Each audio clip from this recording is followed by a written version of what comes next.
Right, what reverse? Can you just have a look at that?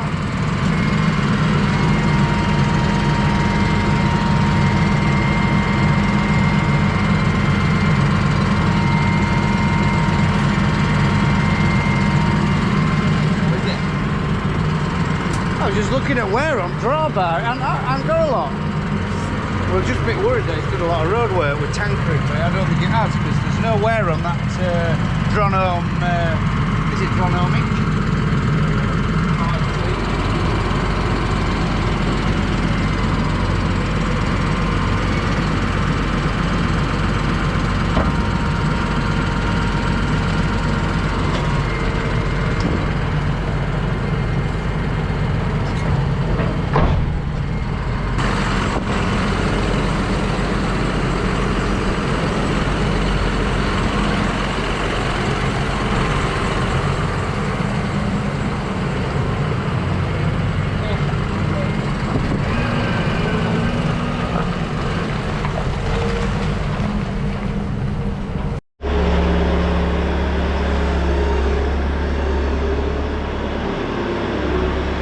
Taking a bit of muck out, keep it fresh, put some fresh straw in. But it's a very low shed this, so if you get it too high anyway, you catch load of roots. So, but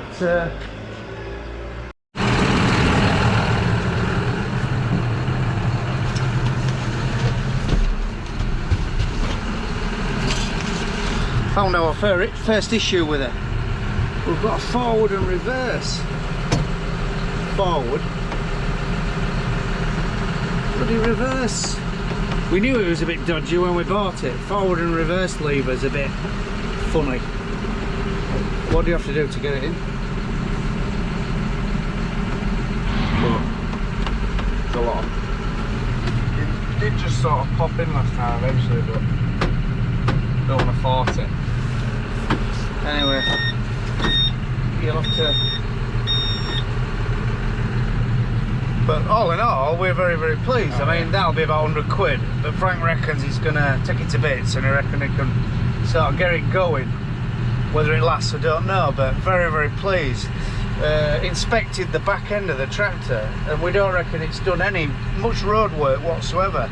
There's nowhere on the pickup hitch.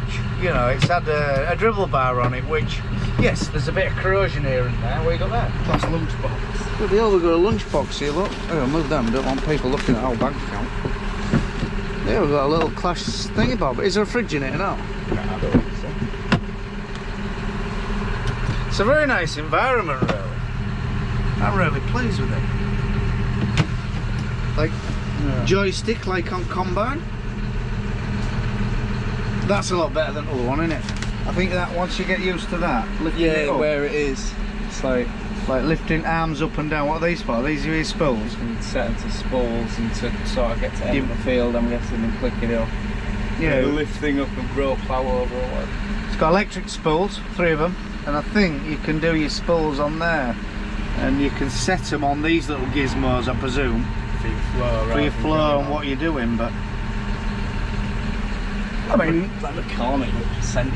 oh yeah, that's a good thing, you like that know. on McCormick. Percentage of your lift arms, you know, and as you put your lift arms down. How do you do it? Have you got a rolly thing like other one or not? Oh yeah. Hey, look, it's going down.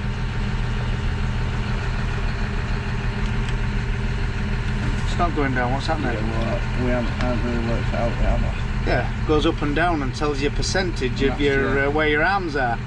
So they're going down steadily now, which is good. I mean, nothing New. Nothing what any other tractors haven't got, but they're quite pleased with old girl. I think it'll do us good, do us proud. Front linkage was a bit of a worry, but everything greased on it. We've got some real good pals at our Claas Eastern dealership, and when we bought it, Chris was there, so he gave it once over and looked where he could see where they go wrong, and you know they all go wrong, like, and where there's wear, and he said it seemed to be fine. Had a word with lad in workshop, and he put it up on computer, what it's had in its history. It's always been looked after by Claas service and one thing or another, and it's never had any major faults, which it's not been one of them bad tractors, because whatever colour they get them bad ones, what Friday nighters, you know, what have been put together on a Friday night, what they aren't quite right from the start. So we'll see, hopefully she'll be right, but right, you have to yoke her off and put an hard one on, because obviously it won't go into reverse.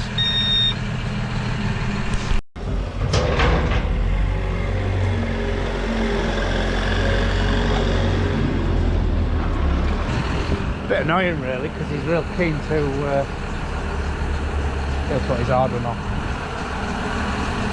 Nice looking tractor, isn't it?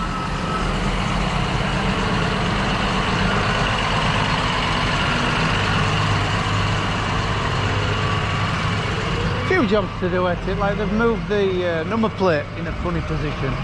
The flashing light brackets have been taken off on the little stalks. I don't know why, but we're going to put them on, and there's a cracking roof as well. We're just going to get a fiberglass kit and mend. So anyway, that's right enough. Very pleased, money well spent.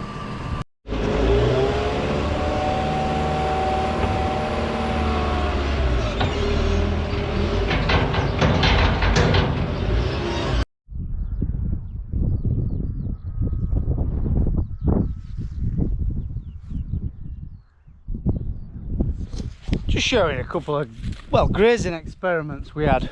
We put, well, a mixture of oats, rye, some stubble turnips, a bit of normal rape off a heap, a few vetches, a bit of vetches, peas, beans, spring peas and beans though.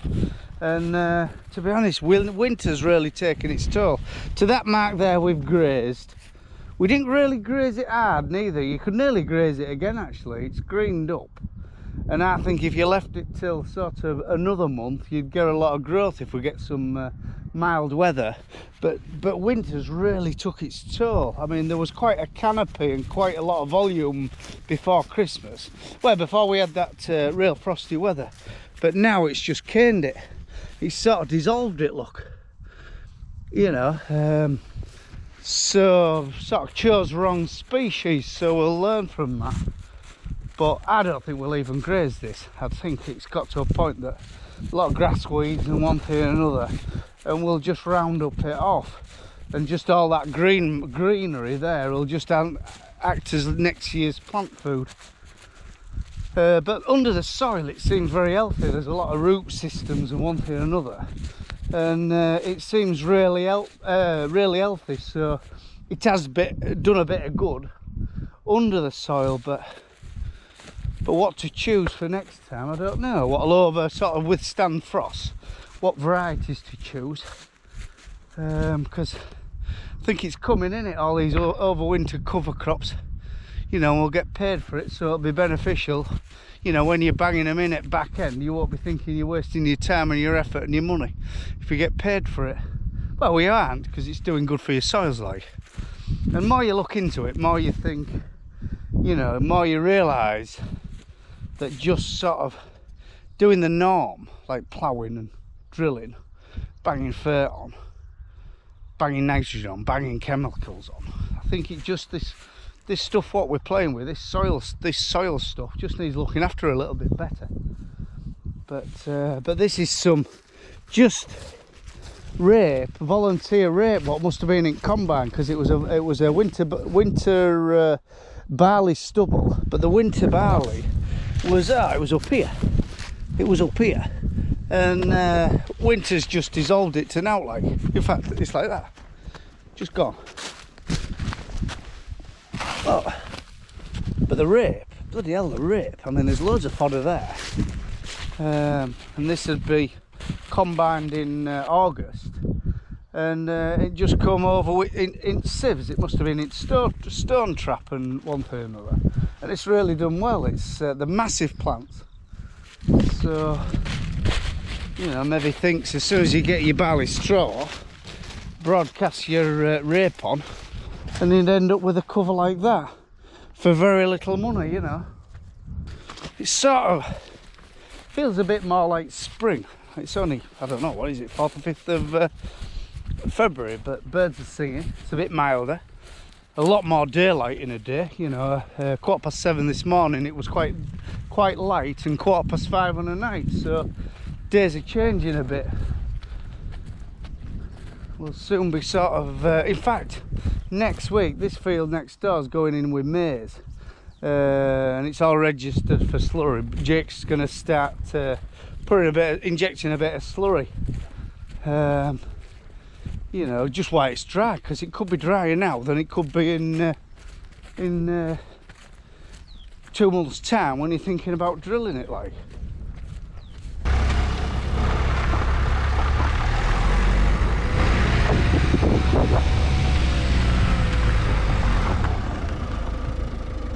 It really boils your piss, doesn't it? This is down our farm track, this. I mean, we've had all sorts of wagons today. We've had a couple in for machines, and we've had an 8-wheeler lad bringing rubble, and we've had a feed wagon, but I can't point the finger, but someone's dropped them, and I can't see why they come down my farm track and think, ah, bollocks, don't want it in my cab. Just weigh it out. I just can't weigh it up. Why don't you just chuck it in footwell down there and take it home with you? Why does it have to be my problem from now? Like, I'll pick them up, but I don't know, it just pisses me off nowadays. So anyway, tell you what has pissed me off, I'm selling hard van. Anybody want my old 16 plate Citroen, or Peugeot partner it is, which is a Citroen Berlingo, in it. It's 110,000 miles you're short of. And yeah, I've just picked at Gary's because he was running on vapour. Put 15 quid in, and I get that much. That's all I got for 15 quid. By the time I'd started, I was stopping. It was, I says to the last on counter, I says, Chris, you don't get a lot for 15 quid, do you? So anyway, Rant's over. All his building gates. He's there building gates. Phil's playing with a little mini digger. So yeah, busy. There he is. He's making a mess there. Ooh. So yeah, anybody want my own van, give us a shout. Won't be a lot of money. Shifted a fair bit of tackle this week. That's off to York Sale, just a casher, and it's an odd Amazon spreader. There used to be massive trade for these a few years ago. The Polish and Lithuanians, Latvians, God, they're all buying them, but that's dropped off a bit. Someone will buy it, like it be a couple of 300 quid. That KRM Power, we used it this back end, bloody brilliant machine actually. Flogged that's going Monday. He's going with that Nordstrom drill, and what he's going to do, he's going to put the drill on the power, right, and he's going to make a front press out of the cultivator on the front. So for very little money he'll have a good outfit, because it's a right tidy piece of kit, good drill. You know, it's not everybody can go out and buy new, is it? You know, and that, I'll tell you what, when he gets that rigged up, it'll put grain in the ground as good as any other combi. It's Maizeland what we're going to inject next week. It's in real dry order, strange for time of year really. I mean, it ain't so many weeks ago since we were flooded out here, and that frosty dry weather, and then since we've had quite a lot of wind, has really dried it out. So we'll take advantage of getting this injected with blood, and then we favour sort of second week in April to drill our maize.